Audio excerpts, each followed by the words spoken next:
A essa altura, todo mundo já sabe que o Manchester City saiu da fila dos desesperados e entrou na fila dos campeões europeus, finalmente. E como esse é o primeiro título de Liga dos Campeões dos Citizens, eles também entraram por uma seleta lista de campeões ingleses que já dominaram a Europa, pelo menos uma vez na vida. Ao todo, são apenas 6 times ingleses campeões da Champions League.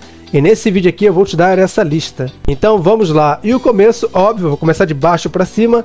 O Manchester City tá lá porque conquistou essa temporada 2022-2023. Isso depois de ter sido vice na temporada lá em 2020 e 2021, se não me engano, quando perdeu para o Chelsea. E nessa campanha aqui, olha, meu amigo, foi uma campanha avassaladora. Além das goleadas aplicadas ali na fase de grupos em cima do Sevilha, do Copenhagen, as do mata-mata com 7-0 no RB Leipzig, 4-0 no Real Madrid, o time ainda teve o artilheiro da competição. Adivinha? O Haaland com 12 gols. E o melhor jogador da competição, quem? Rodri, jogadoraço. Inclusive, ele foi o autor do gol do título aí contra a Inter de Milão, nessa final disputada lá em Istambul. E esse foi o primeiro, até agora o único título do Manchester City, que abre esse ranking aí. E tem outro clube inglês que conquistou a Champions também pelo menos uma vez na vida. Mas antes de te falar quem foi esse time aqui, ó, eu tenho que te lembrar que da temporada, primeira edição em 1955-56 até 91-92, a Liga dos Campeões, Champions League, tinha outro nome. Era Taça dos Campeões Europeus. E o Aston Villa conquistou a Taça dos Campeões Europeus na temporada 81-82. Naquela época ali, os times ingleses dominavam a Europa e você vai ver durante essa lista aqui. Só que essa Taça dos Campeões da Europa, nessa época aqui, não tinha fase de grupos. Era tudo em sistema mata-mata, tinha vários clubes esquisitos. O Villa, por exemplo, passou aí por um time chamado Valur, da Islândia. Depois passou pelo Dinamo, lá da Alemanha. Venceu na Alemanha e perdeu em casa. Depois passou pelo Dinamo de Kiev, que é mais conhecido, pelo Anderlecht da Bélgica, até chegar na final contra o Bayern de Munique. E o Villa ganhou lá no estádio do Feyenoord, essa final, com o gol do título foi do Peter White. E durante ali a final dos anos 70 e nos anos 80, como eu disse, os ingleses dominaram, tendo até o Nottingham Forest campeão, acredita? E não só uma vez, os caras ganharam 2 vezes. E as 2 consecutivas. Primeiro na temporada 78-79, quando eliminou aí o Liverpool, o AEK, um time chamado Grasshopper da Suíça, não sei se pronunciei certo. Depois o Colônia, empate em casa 3-3, depois uma vitória na Alemanha por 1-0. E na final, lá no Olympiastadion em Munique, ou Estádio Olímpico de Munique, derrotou o Malmo da Suécia com gol do Trevor Francis. Também não sei se esse é o nome correto. E conquistou o primeiro título do Nottingham Forest, primeiro título da Champions. Depois da temporada seguinte, 79-80, o time foi avançando da fase preliminar até enfrentar o Ajax na semifinal. Despachou o Ajax, pegou o Hamburgo na final no Santiago Bernabéu e venceu com gol do John Robertson. E o outro time conquistou 2 títulos, dessa vez sim, da Liga dos Campeões, que foram 2 títulos mais recentes. E esse é o Chelsea, que investiu muita, mas muita grana para isso. E depois de ter sido vice lá na temporada 2007-2008 para o Manchester United, o time venceu na temporada 11-12 de maneira dramática, comandado pelo Roberto Di Matteo e sobre os cuidados financeiros do russo Roman Abramovich, e jogadores como Peter Cech, Lampard, Terry, Essien, Fernando Torres, Drogba e até o Davi Luiz e o Ramires. O time avançou em primeiro lugar no grupo E, que tinha o Leverkusen, o Valência e o Genk da Bélgica. Depois despachou o Napoli, perdeu de 3-1 na Itália e reverteu o placar 4-1 em casa na prorrogação, demonstrando o que foi e o que seria ainda aquela Champions para o Chelsea. Depois despachou o Benfica nas quartas de final com uma vitória de 1-0, depois 2-1. E enfrentou o Barcelona numa das semifinais mais dramáticas da história. Venceu por 1-0 com gol do Drogba em casa no final. E depois saiu perdendo no Camp Nou para o Barcelona, que era um dos melhores times daquela época, se não o melhor, por 2-0. Inclusive teve um pênalti perdido pelo Messi, coisa rara de acontecer. E ainda teve aquele golaço do Ramires de cobertura e o gol contra-ataque do Fernando Torres, que fechou o caixão. Esse foi o gol de empate que deu a classificação para o Chelsea para a final da Champions. Como eu disse, essa foi uma das semifinais mais dramáticas da história do futebol europeu. Na final, pela frente, o Bayern de Munique na Allianz Arena. Aquela final única já tinha sido programada, óbvio, para ser no Allianz Arena, no estádio do Bayern de Munique. E o Bayern chegou lá, mas aí tinha que passar pelo Chelsea e estava ganhando por 1-0 com o gol do Miller aos 83 minutos, quando levou o gol do Drogba aos 88. No apagar das luzes, esse jogo então foi para prorrogação, continuou empatado, e aí nos pênaltis o Mata perdeu para o Chelsea, mas o Schweinsteiger e o Olic perderam para o Bayern e o Drogba, que tinha feito o gol no finalzinho, cobrou o último pênalti. O pênalti, né, que deu o primeiro título europeu ao Chelsea, que bateu na trave outras vezes, fez mais campanhas, sofreu uma punição por fair play financeiro e quando voltou com tudo. O time ficou em primeiro lugar no grupo E, que tinha o Sevilha, o Krasnodar e o Rennes. Aí eliminou o Atlético de Madrid nas oitavas, o Porto nas quartas e pegou o Real Madrid, poderoso, na semifinal. Empatou 1-1 no Santiago Bernabéu com o gol do Pulisic e o Benzema para o Real. E na volta em casa, com gols do Timo Werner e do Mason Mount, avançou para a final. É bom lembrar que nessa época que os estádios estavam vazios, ainda não podia ter público ou público muito reduzido por conta de tudo que aconteceu. E na final pegou o Manchester City, dois clubes ingleses podres de rico e que, no caso do City, buscava o seu primeiro título europeu, ainda não tinha conquistado como conquistou esse ano. E essa final no Estádio do Dragão, entre Tuchel versus Guardiola, quem decidiu foi Kai Havertz, alemão, que deu título ao outro alemão Tuchel e ao clube inglês Chelsea. Com certeza, aquela derrota foi a mais marcante na história do Pep Guardiola. E agora eu vou te contar quais são os dois clubes ingleses mais vencedores da história. Mas antes disso, te peço, por favor, se você gostou desse vídeo até agora, deixa o like aí. Dá uma pausa, deixa o like lá. E também, caso você não conheça o nosso canal, caiu aqui de paraquedas, se inscreva aí, assine esse sino de notificações. E assim tu não vai perder nadinha do que eu postar aqui. E a medalha de prata vai para o Manchester United, que tem 3 títulos europeus. O primeiro lá da Taça dos Campeões Europeus, em 67 e 68, quando eliminou times bem aleatórios como o Hibernians de Malta, o Sarajevo da Iugoslávia, que hoje é Bósnia, e um time chamado Górnik Zabrze da Polônia, se é que eu pronunciei certo isso.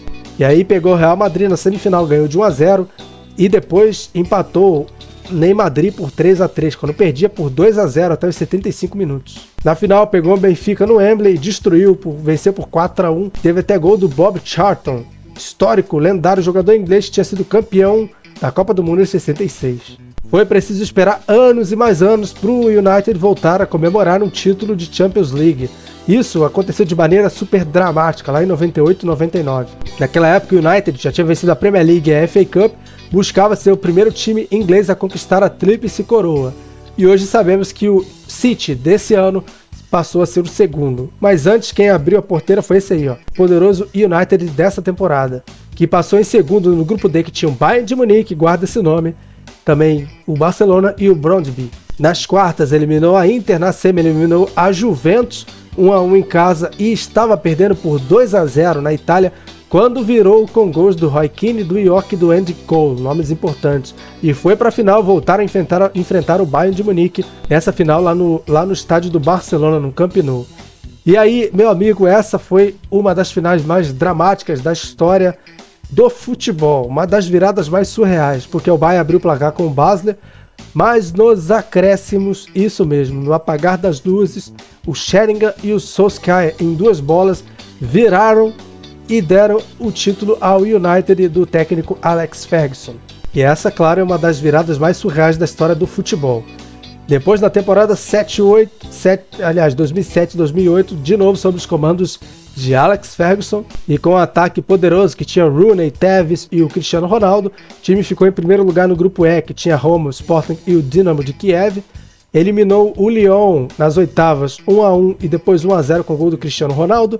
Eliminou a Roma nas quartas, eliminou o Barcelona na semifinal com o gol do Paul Scholes.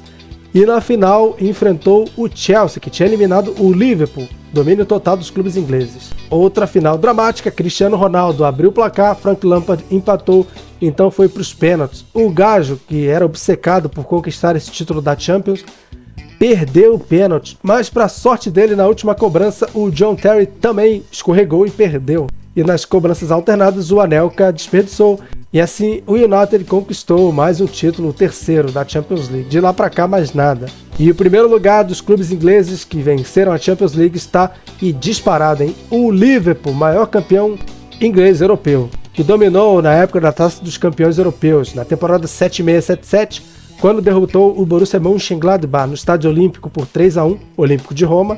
Depois, na temporada 77-78, quando venceu o Clube Bruges da Bélgica no Wembley por 1-0. Na temporada 80-81, quando venceu o Bayern na semifinal e o Real Madrid na final no Parque des Princes por 1-0. Depois, lá em Tóquio, a história foi outra.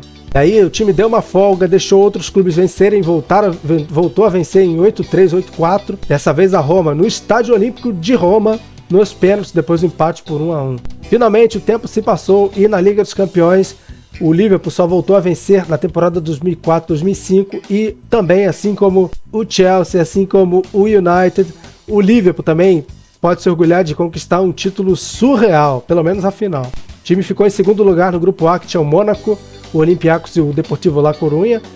Tirou o Leverkusen nas oitavas, a Juventus, poderosa nessa época, nas quartas. Daí tirou seu rival Chelsea na semifinal e foi para a final, lá no estádio Olímpico Atatürk, em Istambul, esse mesmo da final do City e a Inter de Milão.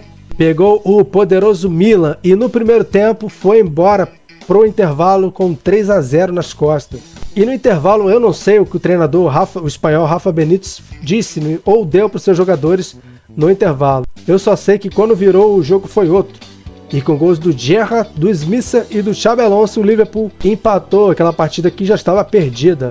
E nos pênaltis, o Dida, que estava lá defendendo o Milan, olha, não foi o herói. O herói foi o Dudek, polonês, goleiro, que defendeu cobranças aí do Pirlo e do Shevchenko. Ainda teve o Serginho brasileiro que desperdiçou. E assim, de maneira dramática, surreal, o Gerrard, capitão, levantou o troféu do Liverpool, o troféu mais suado da história de um clube inglês da Champions League. Depois o clube chegou aí na final 17-18 na era Klopp, mas perdeu para o Real Madrid por conta daquele goleiro bizonho chamado Karius. Depois inventaram uma história de que ele bateu a cabeça e ficou doido. Mas aí o Liverpool não quis saber disso, dispensou o goleirão, contratou um goleiro de verdade, o Alisson. E o time ficou em segundo lugar no grupo C, que tinha o PSG, o Napoli e o Estrela Vermelha. Tirou o Bayern de Munique, que tinha feito uma fase de grupos perfeita lá na Allianz Arena por 3-1. Tirou o Porto nas quartas de final. E aí, meu amigo, chegou à semifinal contra o Barcelona. Não tem vida fácil para o Liverpool na Champions League. Para falar a verdade, para nenhum clube inglês. Primeiro jogo no Camp Nou, 3-0 Barcelona, com o Messi fazendo estrago. E o que fazer diante de um clube como o Barcelona, que tinha feito aquela virada épica na temporada anterior contra o PSG? O que fazer? Reverteu o placar, 4-0. Origi abriu o placar no primeiro tempo e ainda no primeiro tempo o Robert saiu machucado. No primeiro tempo, um dos jogadores mais importantes do Klopp. E aí o que vai fazer no segundo tempo? O Wijnaldum meteu 2 gols em seguida, 54-56. E aí veio a malandragem kloppiana. E uma jogada ensaiada entre o Alexander-Arnold e o gol histórico do Origi aos 79. E olha, o Origi estava tão iluminado nesse dia que ele fez o gol e minutos depois saiu machucado. E na final, lá no Santiago Bernabéu, ele conseguiu se recuperar a tempo. O time enfrentou o Tottenham, que tinha aplicado uma virada surreal em cima do Ajax, e abriu o placar com o Salah aos 2 minutos. E aí o Origi, que se recuperou, entrou no lugar do Firmino no segundo tempo e marcou o segundo gol, o gol do título, aos 88. Dessa maneira, o Liverpool conquistou seu 6º título europeu e aí está no topo do ranking dos clubes ingleses campeões europeus. E disparado. Vamos relembrar aqui? Liverpool em primeiro com 6, Manchester United em segundo com 3 títulos, Chelsea e Nottingham Forest com 2 títulos, Aston Villa e o Manchester City com 1 título. E o Arsenal tá doido para entrar nessa fila, mas nunca conseguiu. E olha que já foi vice, hein? Então, antes de encerrar esse vídeo, por favor, clica nesse link aqui, o que tá também na descrição. Visita o nosso Instagram e se você conhecer, passa a seguir a gente no nosso trabalho. Vou ficando por aqui, valeu e até a próxima.